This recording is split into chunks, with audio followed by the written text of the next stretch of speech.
Let's go. You ready? Let's do it. All right. Quiet on set. Quiet on set. Quiet on set.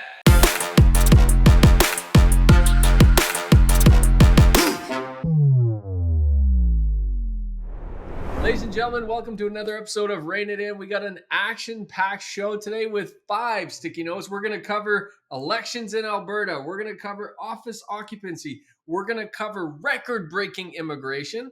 We're going to cover record-breaking taxes on new homes. And we're going to cover rapid-fire global macro. Get ready because Canada is breaking so many records. The question is it good? Is it bad? We're going to find out. So JG, before we get started, we got to ask. We got people that are subscribing, but they're not liking. They're not commenting. What do? How do we politely say, make sure you hit the button. We got to get the algorithms going. It's the word in YouTube world. Algorithms. Let's get the artificial intelligence on our side. Get the AI on our side. So folks, hit the bell, hit the like, give us a comment, let us know what you love about us, or even if you don't love us, let us know what you don't like. But either way, give us some feedback. We're going to start, I'm going to depress you right out of the gate, which is I want to talk about the elections in Alberta because Patrick, what's going to happen in Alberta? You have a big election coming up. And I don't think we're supposed to talk about politics, but you and I don't really care so much. So we're going to talk politics. What's going to happen? Make a prediction right here, right now. Tell us your prediction. Tell us what you hope's going to happen. And then tell us what you hope's not going to happen. Well, I guess at the end of the day, if I had a prediction, it's going to be Danielle Smith. And I think that's the right thing to do. And that's the polls. That's my prediction. But I have some real anxiety around it. I'm anxious about what Albertans are going to do. My concerns is they're going to bring Rachel Notley back into the province as our provincial leader. And Rachel Notley has a very poor track record. She's been there before. She crushed the economy in that province. She's crushing the oil industry. She has a whole agenda that she's not speaking to. And so if we vote back NDP, I'm out. I can't be in that province. We're selling it all. Alberta's on sale. Alberta's on sale. Let me know if NDPs, I got some property to sell you in Alberta. I'm out. Now, for real estate investors that are watching this, elections and politics are supposed to be an influencer in the economic fundamental to the formula. They're not economic fundamentals. Maybe let's speak to that a little bit because if someone's watching, and a lot of people make decisions like you just made, Patrick. And I know you're being funny and you're joking about it in terms of selling it all, but that is how some people make their decisions in real estate is like, if this government gets in, I'm going to do this. If that government gets in, I'm going to do that. When in fact, politics and government are an influencer, not the actual fundamentals, correct? Now they influence the fundamentals. Has a lagging effect, but maybe speak to that a little bit so the real estate investor that's watching this understands how this all comes together. Well, that's a really great point, by the way, JG. And when you look at the influencer of politics, we can see what, Rachel Notley might do with that NDP government and what their policies might, and how it might impact the economy. Having said that, what we know with what's going on in Canada, what's going on in Alberta, and we look at us as rental housing providers, the bigger concern is, will it slow the economy down to a huge degree? Tough to slow that economy down right now, even for Rachel to do that, which is only to say this, is that if the NDP were to get elected, you have to pay very close attention to what their policies are. They may, in fact, for example, come into Alberta with rent controls. Well, that is a game changer. Having said that, rent controls take time to implement. They're not going to happen quickly. And at that point, you may, in fact, make a decision to go, I'm going to change the style of property. I'm going to change my investing strategy. I may not be into a buy and hold scenario. I may then say I'm going to invest in REITs, for example, or limited partnerships where you got a bigger scale of things where you're not in the minutia of having to manage that property.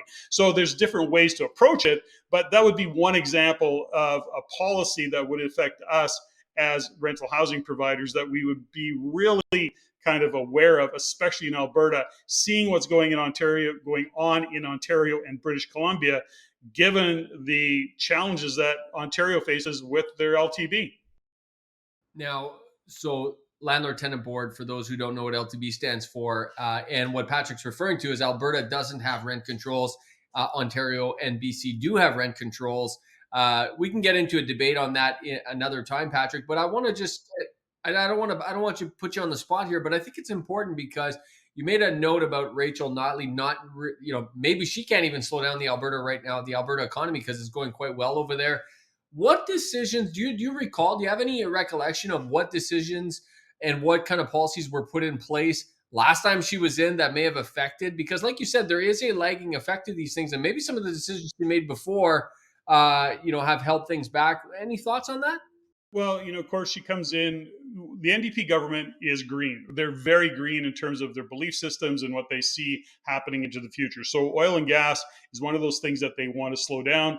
That is, of course, really kind of said. There's a lot of conversation around that in terms of even what Jagmeet Singh, her boss, kind of talks about. The NDP leader overall. So they talk about the environment, they talk about greening. Oil and gas isn't on that list of things to do.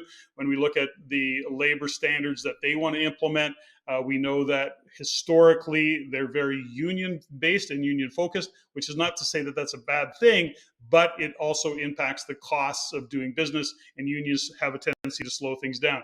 Now, I don't want to make any of that wrong, but when you're into a province where that isn't the norm and you start implementing that, it does bring things and slows things down dramatically. I can't specifically nail policies, but there's tax implications that they put in place that have an effect on us. For example, you look at what's happening with the carbon tax, where Danielle Smith will actually push back against that. And I just happen to be one of those individuals that don't believe in the carbon tax. But that will, and then, for example, she's not adding that at the gas pumps right now. So she's giving Albertans a break, if you will, in terms of the 14 cents a liter, somewhere in there, of that tax, whereas Rachel Notley would in fact continue to put it in place. So these are all lots of subtle things that are going on in the background. They're not that subtle, actually, but that will actually have a bigger impact on the economy. Hey, question. This is a total aside, but it's valuable because the carbon tax, they say, the federal government, the carbon tax, and by the way, all the other taxes on fuel, which makes up a huge part of what is the price we pay at the pump, is like, I forget how much, Patrick. How much is it? Like 60-70% of what we pay at the pump is taxes, right? Roughly. There's some number. I'd have to ask ChatGPT what the actual number is. He or she. I think I'm going to call ChatGPT a she, by the way. It just feels like a she to me. Anyways, because it's just smarter than me, therefore it must be a she. Okay, I digress. Point is this, what do you think the government's going to do, dude, when, we start moving more and more and more towards electric vehicles? And this isn't my electrification rant, where, but we know that we're going to have more and more electrification on the road. And as a result, there's going to be less and less government revenue on the carbon tax and all the other taxes that are part of fuel, because electric vehicles are so much more efficient, don't use nearly as much fuel. What do you think the government's going to do, and how are they going to replace that revenue? It's an aside. It's not even on my sticky note bonus round. What are your thoughts on this? How do you think they're going to do it? I'm going to look at Alberta as just as a province. So government aside, in a bigger picture, talking about Alberta, first and foremost, they still got the cheapest gas in town right now, or in the country, or one of the least expensive. I'm paying $1.75, $1.85 a liter here in British Columbia. I think you said you're about $1.40 in $1.43 in Ontario, right? So you go to Alberta. I don't know. Last time I checked was like 120 or something like that. But the point is, it's always quite a lot cheaper. And then, having said that, they've taken the carbon tax off of that. Now, when one of the issues that we have is an NDP government, BC is an NDP government, so we're feeling the effects of some of their policies and how they tax. Now, that's one part of it. Back to the EV conversation, a lot of people are just talking about cars. When you look into a province like Alberta, which is huge agriculture, so I don't know about you, but there isn't going to be any time soon that they're running tractors and their trucks and plows and agriculture in terms of electric things. That speaks to food. And one of the issues that are on top of what's happening in carbon is that they're cutting back in terms of fertilizer and nitrogen. Well, they're saying not as much nitrogen, not as much fertilizer, which is it's a much bigger conversation into what's happening, but that all plays into energy. And when you talk about EV, that's such a small part of it. When we talk about the cars, we have cars, for example, on the road, such a small part of what the effects of these kind of ESG policies are, which is part of the NDP agenda. So that's I'm not avoiding your question. I just think that that's secondary, and I see that long term down the road. But what's in our face right now is the ESG policies, which include what they're going to do for fertilizer in a province that's driven by agriculture. A big part of what's driving that economy is agriculture. Election in Alberta covered. Topic number 1 complete. Sticky note number 2. We're going to talk about office occupancy now, Patrick. What's interesting is a new chart I'm going to put up on the screen here is showing the office occupancy index as of April 15th, which is essentially a couple weeks ago, is 47% of what it was pre-pandemic. That means it's half of what it was, Patrick. And by the way, this is considerably better. This is in Toronto. Okay, just to the one, there's one that's tracked for, there's a different one that's tracked for Vancouver, different statistics. The point is 47%, as low as that is, and it is quite low. Listen, that's half of what it was pre-pandemic. And if I took us back and I rewound the tape to pre-pandemic in call it November 2019, and I said, Patrick, in 3 years, the office occupancy is going to be 47%, less than half of what it is today in 3 years from now, we would all say, oh my God, that's a problem. We have to address this. And as investors, we have to keep an eye on this. Well, that's the reality of what's happening now. 47%. And that's quite good, Patrick, in Toronto, because there's other cities like San Francisco and many others that are much lower than this. So fascinating, because there's a problem brewing that we've actually been pointing out for some time, and this will come home to roost sooner or later. Well, 100% it will come home to roost. Now, first off, we have to look into the future and say, well, will it get to 60%? Will it get to 75%? Well, we know that it won't go back to what it was pre-pandemic. I mean, just consider this, JG. The government workers alone who are not being mandated to go back yet, and who have, even in conversation, pushed back and said, no, we're not going back. So, of course, what's happening in Toronto, as an example, same thing in Vancouver, by the way, they track it differently in Vancouver. One of the things that they have is a way, I can't remember the company, that tracks cell phone signals. So in other words, they have a lot of data and history of how many cell phones are being used downtown Vancouver, and they've seen it drop by 50%. So as busy as Vancouver feels and seems, it isn't actually, from an office point of view. People are not working. They're not going to work downtown. So there's the gap in Vancouver, similar statistically, or by the data, that Toronto is. Toronto, busy Tuesday, Wednesday is their peak, and Thursday and then Friday, they drop right off, and there is some numbers attached to those dates. The point is this: it isn't going to go back to what it was.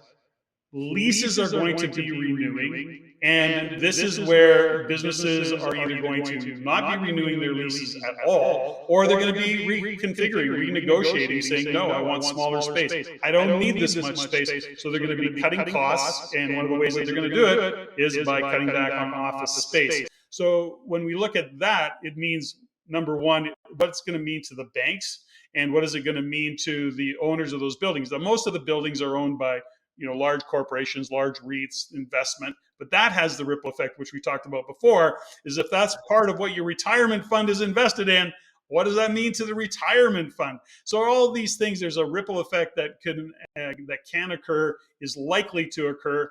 I don't think we're going to be like the US, when we'll talk a little bit about bank failures, where 85% of commercial real estate in the US is financed by small banks, independent banks, which is what they are in the US. That's going to be a far bigger problem. Of course, what we don't know is what is the ripple effect here in Canada. Yeah, and this is a good example, Patrick, where what happens in the U.S. Definitely, you like to say, when the U.S. Catches a cold, or what's your saying? When the U.S. sneezes, Canada catches a cold. Is that what you say? Yeah. So, which is always interesting. But if you look at, for example, and I'm going to kind of draw an analogy to the office conversation we're having, but the U.S. and kind of the U.S. Layoffs that have happened, a ton of layoffs have happened in the last 6-8 months in the U.S. We haven't seen that much of that here in Canada. In fact, you and I talked about it a while ago. We couldn't name any big Canadian corporation or any big corporation in Canada that's had massive layoffs like they have in the States. So it's not that just because it happens in the US, it's automatically going to happen in Canada. That's not necessarily the case. And it's the same with office. Our office landscape is quite a bit different here in Canada than it is in the US. But that being said, Patrick, And we've been talking about this for some time, and we want to tell investors to look into the future, because this really isn't going to show up for 1, 2, 3, 5, 10 years is where you're going to start to see this trend. Office, and by the nature of their leases, which are very long leases, 5 years minimum, 10 years most often, and often 15 and 20-year leases, this takes a long time to work its way through the market because of these long-term leases. And over time, we are going to repurpose this space. That's what I think is going to happen, is they're going to be repurposing this space into condos or industrial or other type of space that isn't office related, because it's pretty clear to me that we will not see that type of occupancy go back into office space. The work from home movement, which you and I have been calling out now for like 3 years since the pandemic started, that has taken hold and will continue.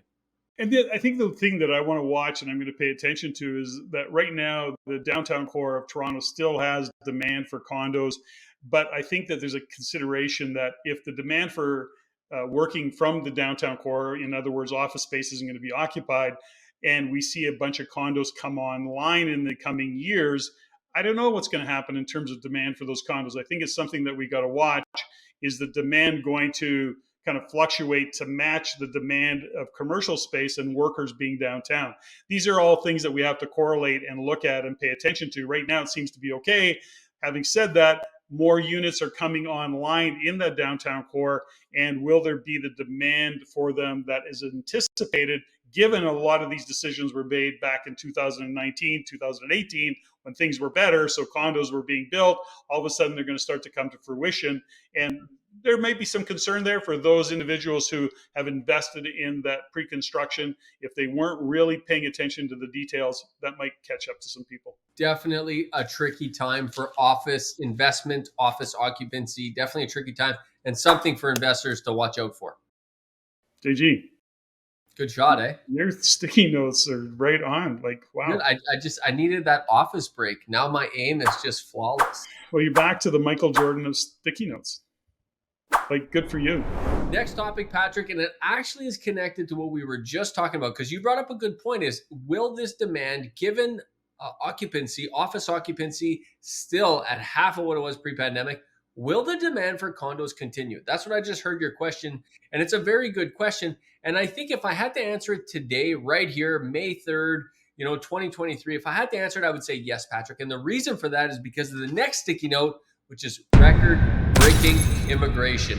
And because single family is so difficult to afford from our perspective, especially here in Ontario, what's happening is people have to go to condos because they can't afford anything else. So as a result, people will continue to flock to condos only because of their price point, not necessarily because their job is close to where they want to buy, close to where they live, but only because they want to buy. They know they need to buy, but there's nowhere else to buy that's affordable. That's why I think that you're not going to see a massive drop in the condo market. It's one possible reason. Well, I think, yeah, and we have to go beyond buy. I mean, the other side of that coin is in the terms of the rental market. We're knowing that the rental demand continues to grow.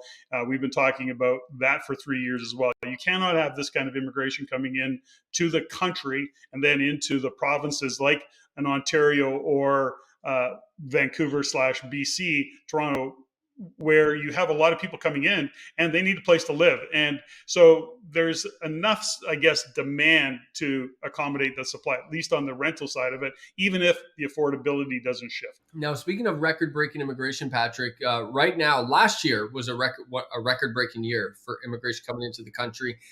For those watching who are kind of like, why are we talking about immigration? Isn't this a real estate show? Don't you guys, aren't you talking about real estate? Well, immigration feeds real estate really well because the immigrants coming into the country are your clients. They are your renters, and that really drives population, and population is part of the economic fundamentals we look at the Real Estate Investment Network. So just want to connect those dots for people. But last year, in the first quarter of 2022, we had 113,800 people come into the country for the first quarter of 2022. For the first 2 months, Patrick, meaning not the first quarter, just the first 2 months, January, February, we're over 100,000 already. If we keep this pace, we're going to be well over 600,000 people coming into the country.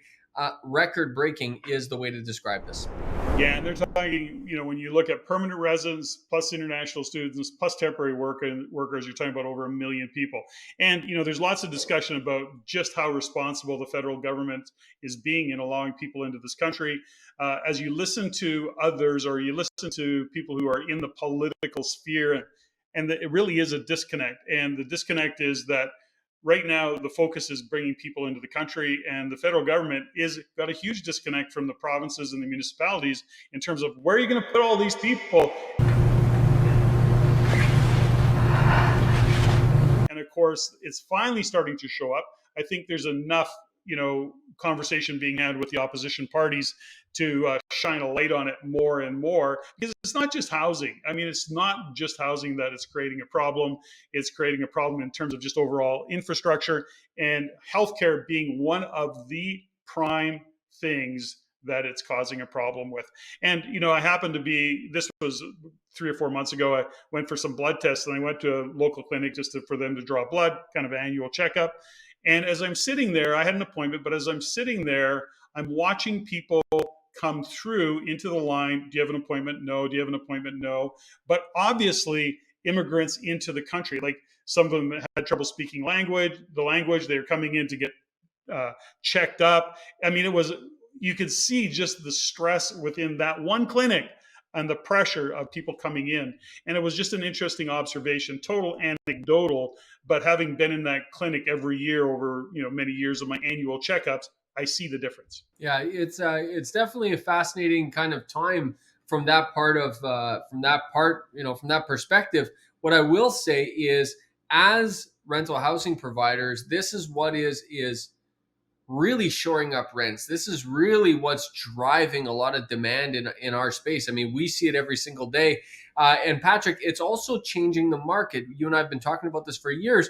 But what it does is it actually changes the market around in terms of who's looking for an apartment, who's looking to buy. Those people can't buy, so you end up with a better quality renter, and that kind of pushes the entire market downstream, and that creates affordability issues even more. We'll talk about affordability issues next, because we've uncovered where this affordability problem really starts. We've uncovered where it starts. So we're going to tell you where it starts, this affordability, where it starts and ends, this affordability issue, our amazing government and all their stuff. The point, though, Patrick, is that, just like, and I was telling you this off air earlier, but just like in the last 3 years, throughout COVID, when the market was ripping, I mean, we were seeing 20, 30, 40, 50% jumps in values. And I was saying on camera, go back on YouTube and watch it. I was saying, I don't like this. I want a nice, steady growth in the real estate market. I want 3%. I want 5%. I want 7%. I do not want 30, 40%. Because even though it looks good on paper, you pay for it the year after or 2 years later. At some point, it comes back down. And we've been experiencing that for the last roughly 12 months. Well, I'm a little afraid, Patrick, that this is going to happen from a rental perspective as well, because some of these rents have gone up so much that if the tide turns, and as we get to the other side of the slope, because there's always an up and there's always a down, you're going to have rents come down. And some investors who are not as wise, not as savvy, are going to make bad decisions. They're going to have bad timing. And as a result, they're going to pay the price on the back end of this slope. That's what I'm afraid of a little bit. And, I don't voice concerns very often, but this is something I'm watching closely. Well, listen, our job is to connect dots. So let's just think this through. So when you look at the immigration, we know we have record-breaking immigration coming in. We don't see that stopping soon.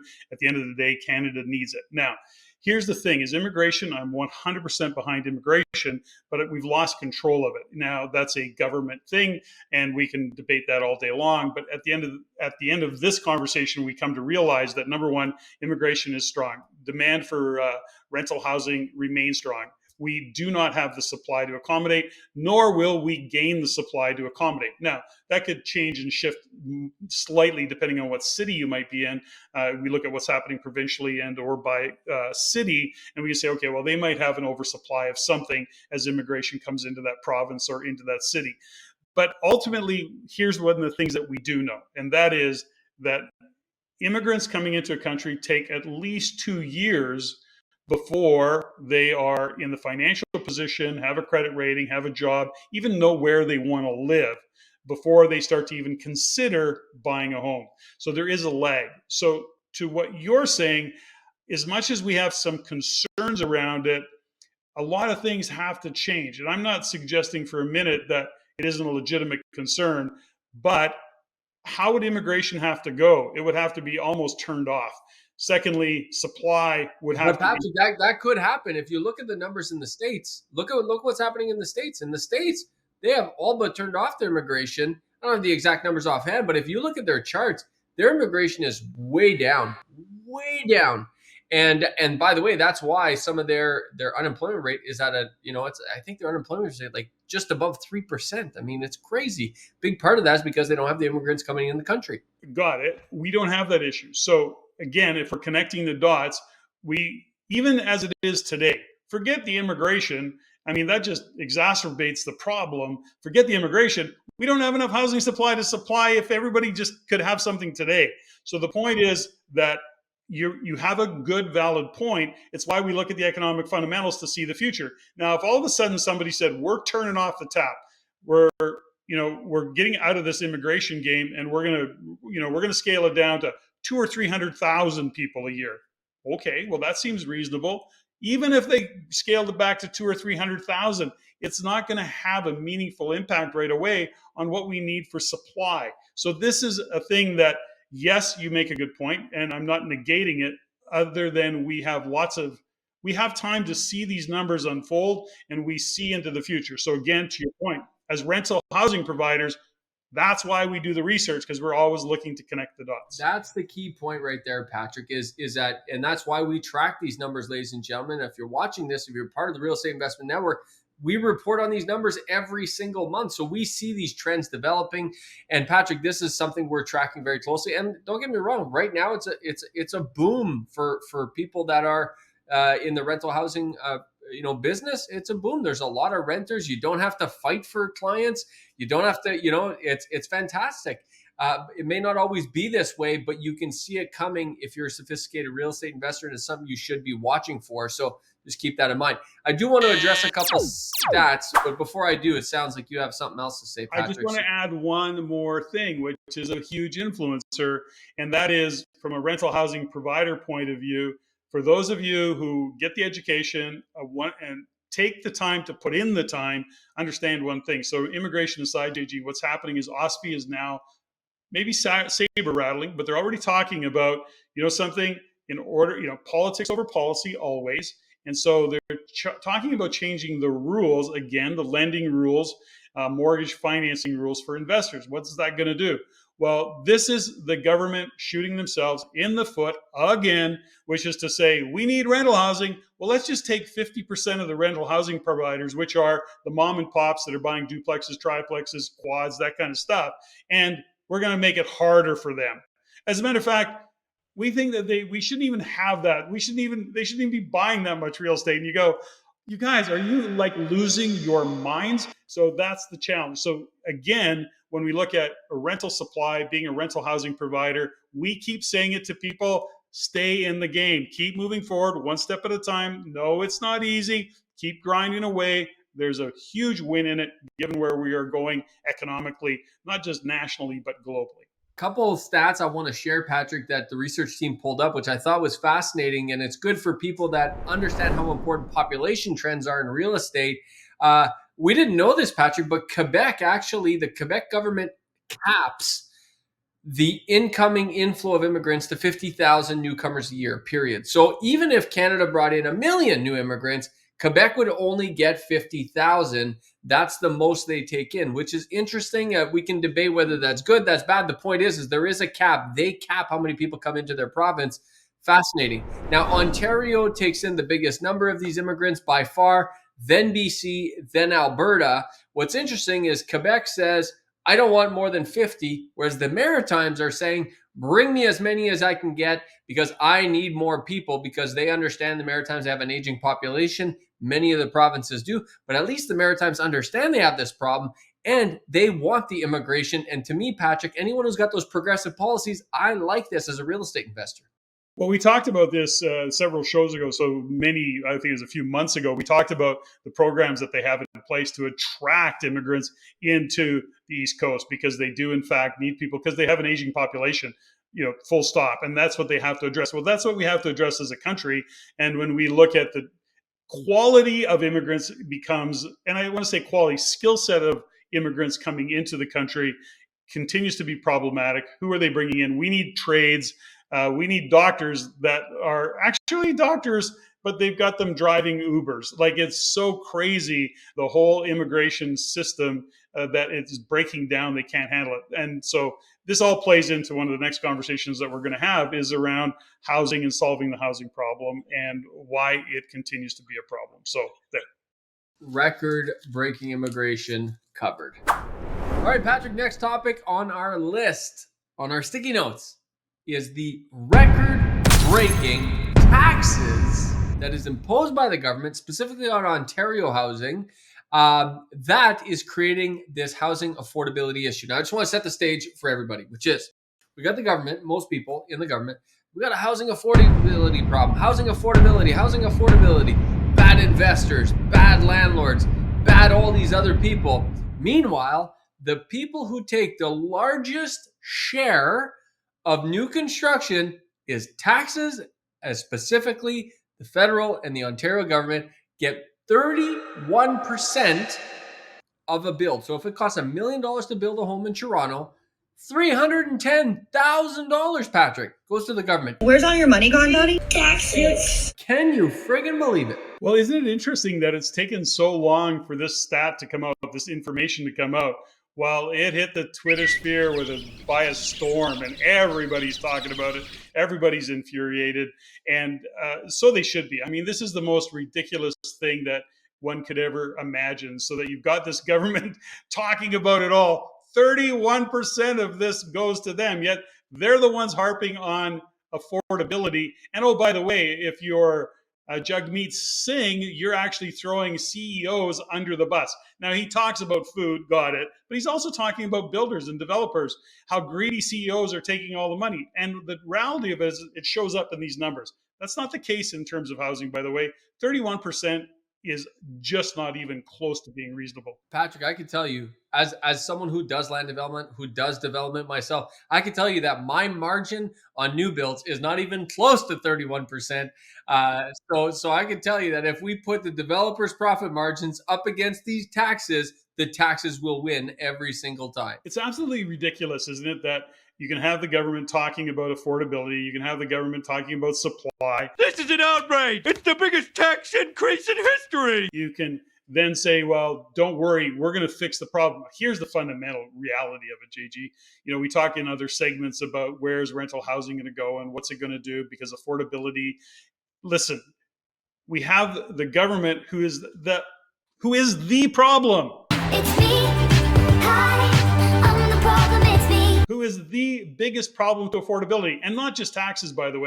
It's taxes, it's bureaucracy, it's all the hoops that we have to jump through. It's the cost of doing business. It's the cost of the government doing business, just in the bureaucracy that they put in place to manage housing. We're going to talk about that in a minute too. But the point is this, is then we, the people, for some crazy reason, think the government's going to solve the housing problem.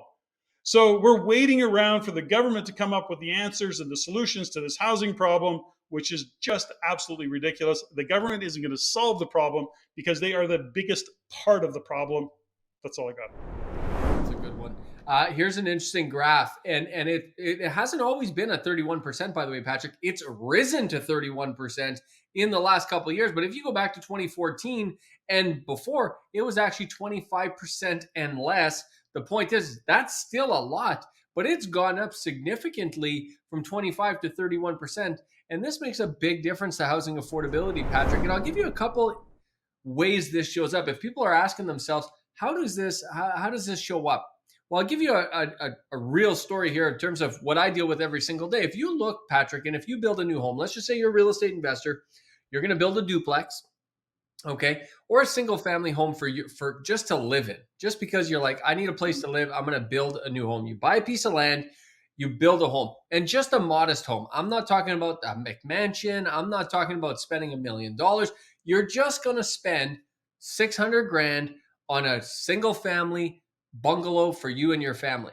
Well, as you build on a $600,000 home, let me do the math real quick. 13% of that is $78,000 of taxes just on the HST you paid on the materials. That doesn't count everything else. That's just the HST on those materials. And the government says, yes, but we'll give you an HST credit. Okay. So then you fill out all this paperwork, which by the way is confusing to get through. And most people get denied and most people get frustrated and just say, forget it. And they walk away. But the government does offer you an HST credit for a maximum of $25,000. So you paid $78,000 in taxes just on the HST of the materials. They're going to give you a $25,000 credit. So they say. But then there's this little fine print at the bottom that says if your house is worth more than $450,000, you get zero. Patrick, who has a property in Ontario under 450? And I'm not talking about Toronto, I'm talking about anywhere. Any property I've ever built is over 450 because you can't even get a lumber package for $450, 450,000 these days. So the point is this HST credit that the government says they offer, most people don't end up qualifying. Most people are over the maximum allowed. Therefore, they get nothing. I don't know what you want me to say that. Like, it's so ridiculous. It's infuriating. It's where you and I agree 100% on some, but on this we'll agree. I'll tell you that. We'll agree on this one big time. I think there's we have to look at, what in terms of government. So when we look at solving the housing problem, when we look at what's happening in terms of the cost of housing, the government goes back. We have to look at and connect the dots. This all makes sense, by the way, when you look at, for example, the number of public service jobs that have been hired over the past couple of years. Taxes have to be paid for that. They have to generate revenue. We as a country, by the way, are a debt-driven country. We are not known for being productive, and so that's a whole different conversation. But at the end of the day, our exports, our imports are usually flat. Our manufacturing is flat. There's nothing there saying, okay, let's generate revenue. So if we look at Canada as a country, as a business, we are a money-losing business. So the only way that we can generate revenue is through taxes. So as much as we talk about and listen to the rhetoric about carbon tax and we're going to get a bunch of that back, or in this case HST, and you're going to get that back, it's just not the way it is. And so when we look at housing affordability and we're going to fix housing affordability, that's just not the way it's going to be. We are a taxed country. And so here's the problem that we're going to face, JG, when we look at it. I'm going to talk about it at the member meeting next week, which is the fact is that housing, as we've said many times, makes up as much as 20% of our GDP growth. Housing has slowed down for all the reasons that it has slowed down. That, in fact, will have an effect on the economy. So how does this all fold into the picture called taxes? At the end of the day, housing slows down, tax revenue slows down. They have to then say, how else are we going to get it? Because the economy also slows down. So these are kind of connecting all the dots. And although it's just, we're talking about taxes, there's a whole bigger picture that you have to connect the dots to understand what's going on. It's fascinating. I'll put up on the screen now a chart that shows if a new home in Ontario costs $940,000, almost $290,000 of it, and they actually show the breakdown in this research, which is kind of cool. They show this breakdown of how much of it's taxes, and we could just pick on one thing, Patrick, just for a second. Is I had some family recently sell a home. They've owned this home for over 50 years, and they sold this home. And they came to me after it was sold and said, "Did you know that the buyer had to pay a tax?" And I was like, "Yeah, it's called land transfer tax." They were blown away. They said, "When you buy a home, you have to pay." They own this home for 50 years, right? They didn't have land transfer tax back then. So they said, "You telling me when someone buys a home, the government takes an immediate slice right off the top called land transfer tax?" I said, "Yep, that's how it works." They couldn't believe it. They were blown away. And a lot of people don't understand this, but man, it's tax on top of tax on top of tax on top of tax. All of this adds up to 31%. And by the way, the research, since this came out, more research has come out that for some big purpose-built rental developments, Patrick, it could be as high as 50+% of it is taxes. Where do you think that goes, ladies and gentlemen? That goes into the rent, and that does not help rental affordability. If they got out of our way, we'd be able to bring rents down. Period. End of story. End of story. And by the way, on transfer tax, I learned this lesson many years ago. As real estate investors and business owners, sometimes you want to move assets around a little bit.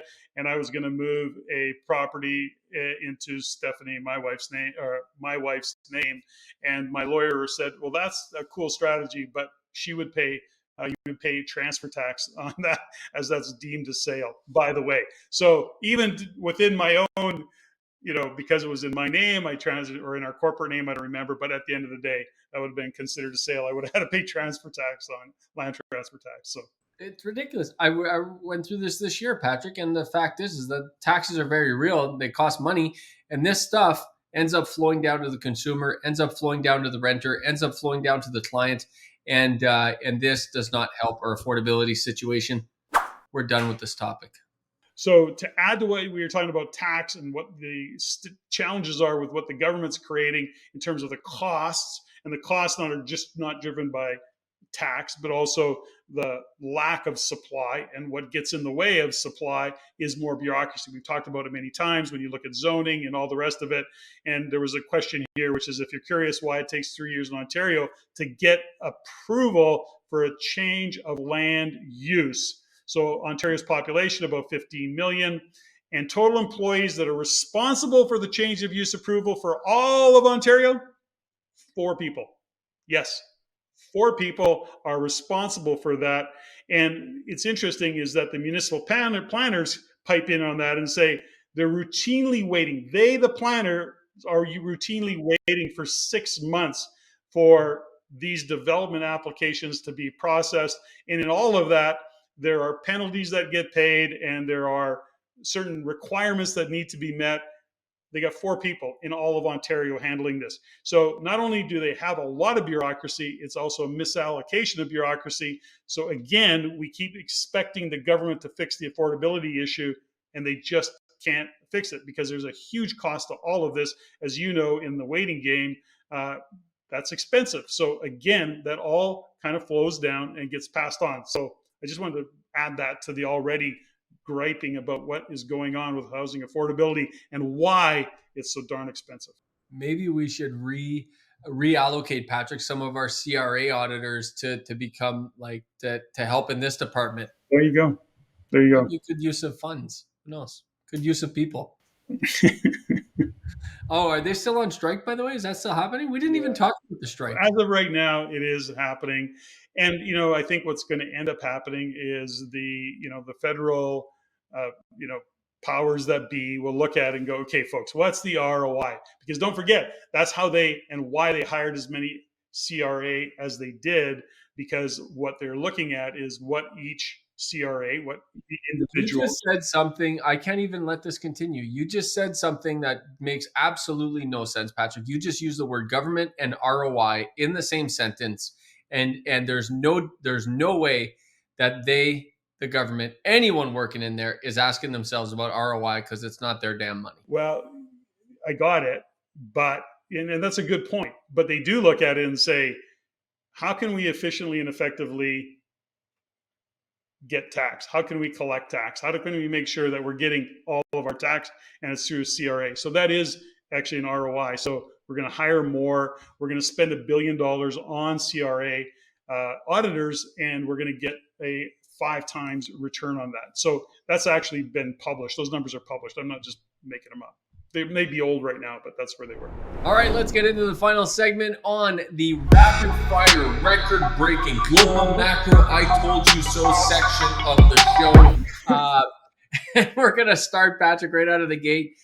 Calgary has hit a new record breaking list. A benchmark price has just hit $550,800. We don't have a chart on this, but it just happened. It's like hot off the press. Hot off the press, because there is no chart on it yet, and given it's so early in May. So long story short, JG, we've been talking about Calgary specifically for 3 years. I mean, more than that, but we cranked it up the past 3 years, and certainly driving people to our trusted partners in Calgary to make sure that they're getting deals done. no surprise that we're hitting these kind of numbers. Next, Patrick, rents have hit a new record. The National Rent Index has accelerated in March. It's now up 10.8% year over year. When the market is going down, rents are going up. We called this one too. We did. We keep talking about it. It's like every couple of weeks, every month, we're saying, listen, rents have nowhere to go but up. Demand continues. Unemployment is low. Population growth is high. GDP still continues to be positive, although I know we're trending a different direction. At the end of the day, rents have nowhere to go but up, given the fact that supply is not even there. Having said that, when you get into apartment styles, we're starting to see supply increase quite dramatically, as a matter of fact, and we're not seeing that in other property types. Interesting though, Patrick. I just want a fun fact on this, because if you look at this chart that we have on the screen here of average asking rent, you can see how from 2020 to 2021, it was on its way down. That was because of COVID and because of the great Canadian migration, people moving away from downtown centers into other centers. And as a result, because the urban centers are so densely populated, their rents were coming down. So the rents of condos in Toronto and Vancouver, so on and so forth, were coming down. Therefore, the average rents were coming down. Not all property types, but those were coming down. The point there, Patrick, is some people were saying, oh my gosh, this will never come back. I mean, I'm out of that game altogether. We've seen them come back quite strong, in fact, and rents are now beyond where they were pre-COVID in just about all of those markets. And that's something to be said, Patrick, because people often think in absolutes and they think too short term. What's happening today, is, and they were thinking that during COVID, is it'll never come back. It did come back, and now they're back on a tear in all markets across Canada. Well, and I think that we have to add on here, JG, and I don't know the impact of it, it's just anecdotal anyways, but just think about how many regions have and or are shutting down short-term rentals. So when you look at that whole short-term rental game and the movement of people around it, that also has an impact. So I think that we're destined for higher rents, and I don't think there's going to be anything stopping that. I don't think it's going to be dramatic, and they will go through plateaus and level out. But ultimately, there's a lot of causes to that, not the least of which is, of course, supply or lack thereof. Rapid fire number 3. I'm pretty sure you wrote this headline, Patrick, because it says, West looks best. And of course, that would be Mr. Alberta himself writing those show notes, I have no doubt. But we have a great chart here, Patrick, about the economic growth. 22 economic growth in line with expectations. Saskatchewan, Alberta, Manitoba, BC, all ahead of Ontario, albeit Ontario looks a little ahead of BC there, Patrick, according to this chart. Well, you know something, I look at what's going on with this, and, as much as this is rapid fire, and you did add to that the point that we get to say we were right, which is sometimes nice to do, given how many calls I've made that were they were right, but they were wrong in terms of timing, and some wrong calls for sure. But when you start to see that this is in fact what we've been talking about, and it is coming to fruition, the economic fundamentals don't kind of lie. They tell you where things are going into the future. And that's why we keep talking about this stuff. And hopefully investors are actually not bored with it and going, blah, blah, blah. No, this matters. This is why if you were investing in Calgary 3 years ago, 2 years ago, a year ago, as an example, you would have been doing very well. All right, Patrick, for our next rapid fire, we have the third official U.S. Bank collapse, which is First Republic has now conceded. It's JP Morgan, I believe, has purchased all of its deposits, which you could speak to. But that's number 3 now in the U.S. Silicon Valley Bank, Signature, and now First Republic. Albeit this wasn't much of a surprise, Patrick, because I think from pretty much the get-go, they thought that First Republic was going to go down. It's just now official. Well, we knew it was going down because Jim Cramer said it was the perfect time to buy into First Republic. So we know that it was going away.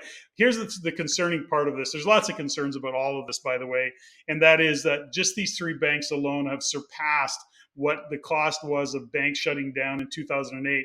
And by the way, the number I got was 147 banks shut down through the 2008-09 financial crisis. And keep in mind that a lot of these are quite small banks with, only a few billion assets on their balance sheets. But the point is that we've now exceeded that with just 3 banks.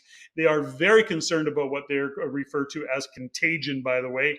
And this goes back to what we talked a little bit about, what's happening in the commercial lending space, where 85% of commercial lenders in the US are these small banks. So it seems like the smaller banks are going away if you're listening to the narrative of what's going on in the US. And of course, a JP Morgan just got bigger. They got handed a sweetheart deal with the support of the Fed, with the support of the government, and they took over First Republic and over that balance sheet. But they got the pot sweetened in a couple of different ways. So it's all to say the bigger banks, or the too big to fail banks, continue to get bigger, and the small banks seem to be going away. That's a US thing. What we don't know is what is the downfall, or the fallout, if you will, I guess is a better way to say it, of what that means to us in Canada. The thing that we do have to keep in mind is that Canadian banks do have money globally kind of out there. And so that could be a bit of a blowback, a little bit of a ripple effect with what's happening in the Canada banking system. Not a big concern, other than Mr. Trudeau recently did a little bit of risk mitigation and put some policies in place in the banking system, which is to say, if things go south, there can't be a run on the bank. So that was a new thing, and that just happened. And so prudent, but we never had that before. Interesting. Rapid fire number 4 is some stats came out for Toronto, the Toronto market. I think this is quite indicative of many markets across the country, Patrick, which is sales are down, new listings are way down. Like sales are down by 5%, 5.2%. New listings are down by 38.3%. I mean, we had a supply issue, Patrick, last year. Remember? I mean, we had a supply issue in 2020, 2021, 2022. We kept saying we need more supply. We need more new listings. We had an issue then. They're down 38.3%, which is a lot. Active listings are down 20.8%. The average price is down 7.8%. That, by the way, is not everywhere. This is just specifically Toronto numbers. And then the average listing days on market is up 54%, and the average projected days on market is up 71%, meaning we're projecting it's going to get a little bit worse from the days on market perspective. So that's the stats for Toronto, and kind of indicative of many markets across the country. It's pretty much indicative of every market across the country to some level. The point is that there just isn't listings. I think every realtor in the country, every brokerage in the country is waiting for spring to spring, and it hasn't sprung, and we don't have a big barrage or a big a large number of listings coming to market. And it's interesting about that, nobody really is everybody's trying to figure out the psychology about it. Why the psychology of people not listing? Why are they not selling? And then of course they say, well, because there's nowhere to buy. Okay, got it. But that is self-fulfilling prophecy in terms of, okay, I won't sell until somebody else sells so that I have something to buy. I don't know the psychology of it, to be honest with you. We just see it, and everybody's waiting around for supply to all of a sudden start to surge. At some point, we think it will. Most think it will. We just don't know what's going to open up that door. Yeah, well, waiting and is certainly interesting, Patrick, because we see a lot of real estate investors on the sidelines, hoping, praying, and waiting, which are 3 tactics and strategies we don't think work ever. So just be careful about that. If you're hoping, waiting, or praying just for real estate, that's very just find a better tactic. We need a better strategy. Next on the rapid fire, Patrick, is Canadians' indebtedness returns to historically high levels. This chart just shows that essentially we are back to 180%, albeit, pre-COVID, it was about there. If you look at this chart, it's kind of like this has pretty much been our average since mid-2015, according to me. There's a huge drop because of COVID, but this just feels like clickbait to me. RBC Economics, bad on you, clickbait. Yeah, I don't think it doesn't even have to be considered. It doesn't even have to be considered clickbait, JG. At the end of the day, what we know, and I keep going back to, here's the concern with all economies, and that is that we're debt driven. And this is a concern not just for Canada. So when we start to see people reach this level of debt and we consider the interest rates, what we start to see is that at certain levels of income, in that lower income tier, we are seeing people spend less. They're actually not putting their hand in their jeans and buying stuff. Starting to see parts of retail slow down. At the other end of that scale, when you look at collector items and collector cars and exotic cars, those markets are still off the charts. People are spending a lot of money in those higher incomes. They continue to build their asset base, if you will, and spend money on collector things, including collector cars. So all to say that the debt level continues to go up. That's part of what drives this country's economy. So if it starts to slow down, there's where we see some risk to the economy. All right. That completes our rapid fire questions for today. My aim is spectacular. This show is spectacular. Thanks for watching, rate and end. Please like, subscribe, comment. We'll see you on the next episode. We need a Post-it note sponsor. If you like what you learned here, go to the description below and subscribe for our free Insiders newsletter, where you can also stay up to date for our upcoming events and our courses.